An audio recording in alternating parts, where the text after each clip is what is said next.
두 스님이 산에서 내려오다가 아리따운 여인을 만났는데요. 깊은 계곡을 건너지 못해서 어쩔 줄 몰라 하고 있는 거예요. 그래서 한 스님이 여인을 벌떡 안아서 물을 건네 주었습니다.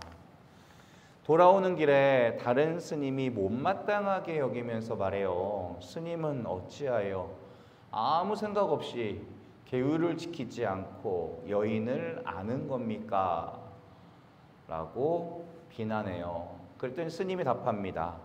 저는 여인을 안아 물을 건네주고만 왔는데 스님은 어찌하여 그 여인을 여기까지 데려온 겁니까? 라고 말하죠. 계율만 따른 스님은 감히 여인에게 가까이 가지 못했지만 마음은 이미 그 여인으로 가득 차 있었던 겁니다. 그러면서 자기는 계율을 지켰다 하면서 남을 비난하는 거예요. 계율만 지키다 보니 자기 마음을 못 보는 겁니다. 바리사이들은 지금 우리가 생각하는 것만큼 그렇게 나쁜 사람들이 아니었어요. 예수님이 오시기 한참 전부터 있었는데 그들은 종교의 부패를 막아야 된다. 또 우리처럼 습관적이고 형식적인 신앙생활 하지 말고 하느님 제대로 섬겨보자 라는 마음으로 모인 사람들이에요. 얼마나 철저히 하느님을 따랐는지 아마 그 사람들이 우리나라에 지금 와서 신앙생활을 한다면 이 교회에서 가장 존경받는 사람이 될 것입니다. 하지만 예수님 시대에 그 사람들은 엄청 변질됐고요. 문제는 본인이 그렇게 변질되었다는 것을 알아요, 몰라요? 모르는 게 문제다. 오늘 사건의 발단은 예수님 제자들이 손을 씻지 않고 빵을 먹는 것으로부터 그게 바리사이 눈에 딱 들어온 거예요. 딱 걸린 거죠. 시비 걸으려고 우르르 와 있는데 딱 본 거예요. 현장에서. 아, 한 건 했다. 현장에서 증거 확보했다. 이제 공개된 장소에서 한번 까발려보자 라는 겁니다. 근데 손을 씻고 음식을 먹는 게 왜 율법이었을까요? 이게 하느님을 사랑하는 것과 무슨 관계가 있어요? 손을 씻는 것은 위생상 씻는 겁니다. 이게 관습이 된 거죠. 우리가 문화 안에 이런 게 되게 많아요. 종교적으로, 관습적으로 금하고 있는 것들이 실용적으로는 다른 뜻이 있는 거예요.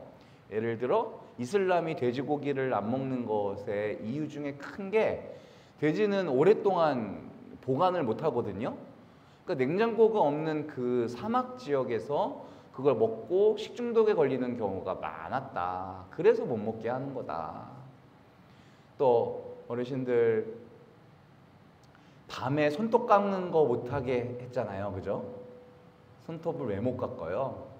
이거 밤에 손톱 깎아서 버리면 쥐가 그거 먹고선 내 모습대로 바뀌잖아. 그죠? 내 행세하고 다니잖아. 밖에 나가서. 그것 때문에 못 깎는 거잖아요. 실은 뭐예요? 형광등이 없이 호롱불 밑에서 옛날에 낫 같은 걸로 손톱을 깎았는데 이러다가 다치니까 못 깎게 한 거죠. 또 문지방 밟으면 집에 복이 나간다고 하잖아요. 실제로 옛날 문지방을 밟다가 미끄러지거나 다치는 경우가 많으니까 그런 이유들이 생겨난 거잖아요. 이게 하느님을 섬기는 것과 관계가 없어요. 그리고 이런 일이 또 처음이 있는 것도 아닙니다. 마르코 복음 전반부에 수도 없이 나오는데요. 사람들을 여기저기다가 막 심어놓고 제자들의 행동을 호시탐탐 노리고 있었어요. 그래서 오늘 사건은 갑자기 일어난 사건이 아닙니다.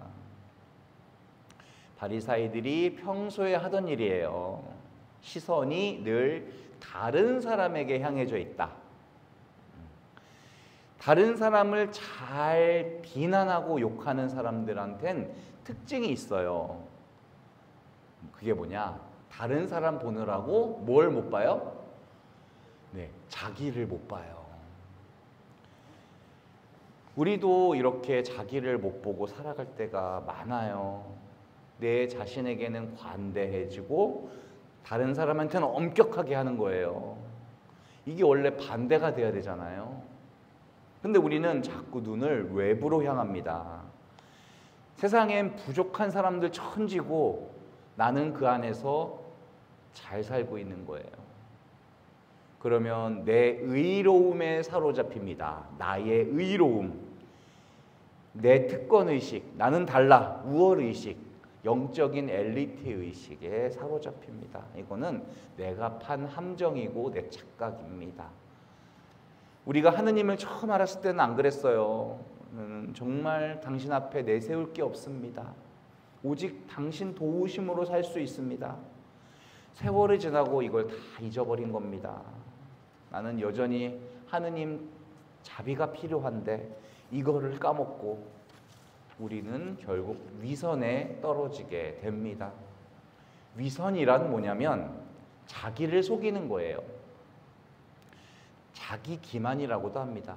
이기심에 가득 차 있으면서 사랑이 많은 것처럼 행동하고요. 겉으로는 누구를 막 칭찬하면서도 속으로는 막 욕을 퍼붓고 있는 겁니다.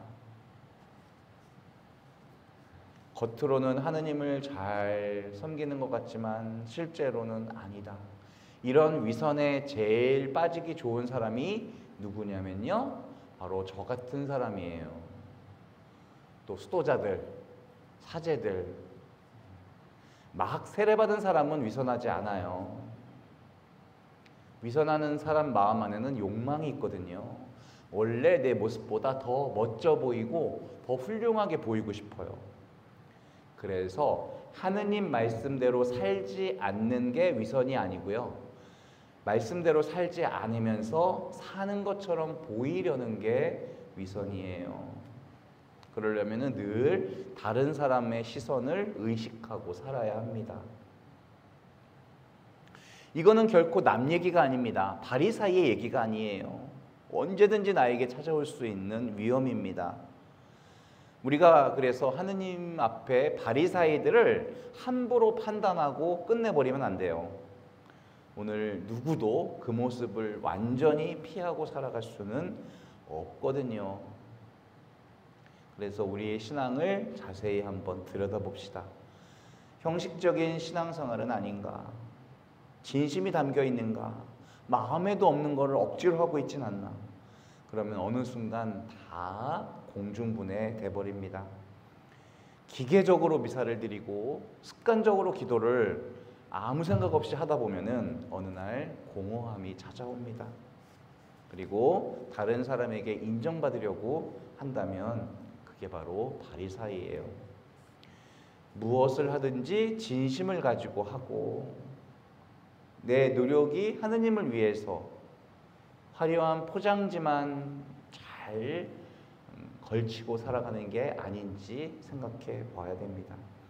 성당에서는 칭찬받는데 세상에서는 욕을 먹어. 그러면 주님 앞에 아무런 의미가 없어요. 그러니 내 자신에게 속지 말고 열심히만 하는 게 중요한 게 아니고 정말 진실한 마음으로 하는지, 진짜 이게 하느님께 대한 사랑으로 하는 것인지를 잘 보면서 내 말과 행동을 일치시키는 연중의 시기가 될 수 있도록 기도하겠습니다. 아멘.